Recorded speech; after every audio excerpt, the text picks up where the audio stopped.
Are you considering an MS in the US but wondering if you can do it without any work experience? In this video, we'll answer just that question. We'll cover the main challenges of not having work experience as well as tips on how you can overcome them so that you can get great MS admits in the US. Let's check it out. Welcome to Yocket's YouTube channel.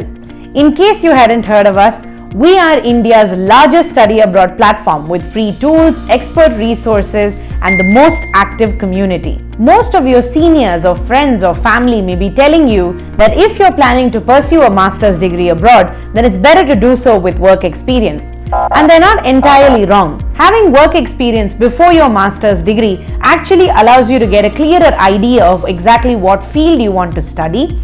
It also gives you practical experience and hands-on skills in the real-world environment, and as well as makes you a more qualified candidate in the eyes of the admissions committee. But there is a catch to all of this. All of these points are true only if your work experience is relevant to your final course of study. For example, if you're interested in pursuing an MS in biomedical engineering, but you spent 2 years coding and programming, debugging, testing, etc., then it's not really going to add a lot of value to you. And let's be clear, work experience is not a mandatory requirement usually for most programs and universities. There are challenges, of course, to applying as a fresher, but there are ways to overcome them. Let's dive right in and check them out one by one. Number 1. Strong competition or lack of practical experience. This is a big one. The competition for admission into US universities can be quite intense, with highly qualified individuals vying for a limited number of spots. If you're like most average students, you may have completed a couple of internships as mandated by your university during your undergraduate studies. But when applying abroad, you must keep in mind that you're not only competing with your peers, but you're also competing with seniors or super seniors who may bring real-world experience to the table. This may make your profile appear less competitive in comparison. So how do you overcome this?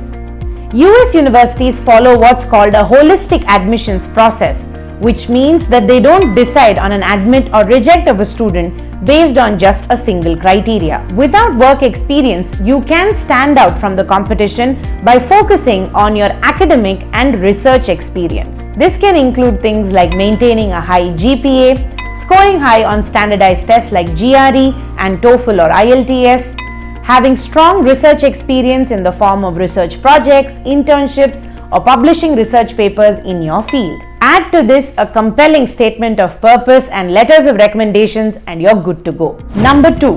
Limited course options. Some courses may make it mandatory for you to apply only once you have some work experience. Typically, these are business programs like an MBA or maybe even STEM programs like data science. Regardless, you must be careful in choosing courses and universities that will admit you as a fresher. This scenario can also be particularly challenging if you are switching majors from your undergraduate studies to postgraduate studies. So how do you overcome this?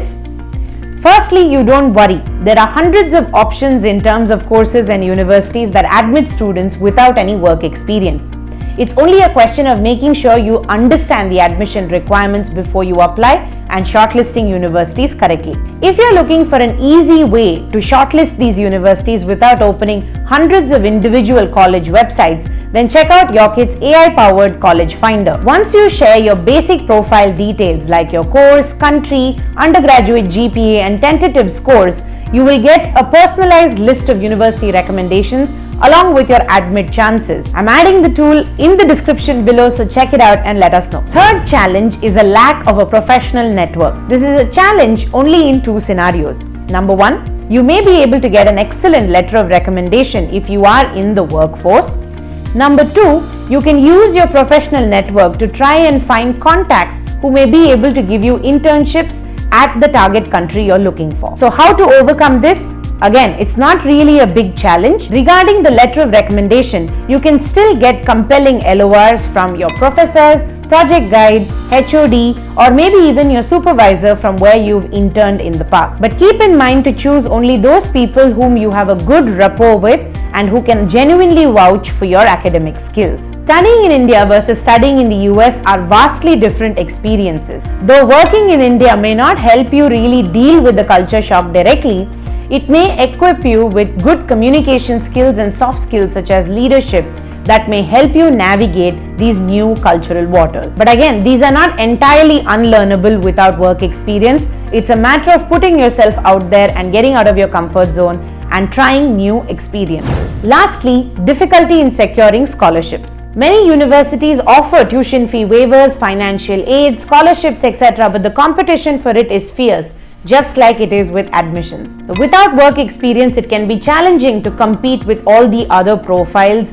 in the same intake. So how do you overcome this? If you can put together a compelling application just like we discussed before, and make sure to apply early, you have a good chance of getting scholarships. You can also apply for assistantships and part-time jobs once you reach the university, which may help you cover a portion of your expenses such as living costs. However, make sure to research your options thoroughly, prepare a realistic budget, and chalk out a game plan from that point onwards. Overall, as you can see, work experience can be beneficial in terms of applying abroad, but it's definitely not a mandatory requirement for many programs, and you can overcome the challenges that you may face without work experience.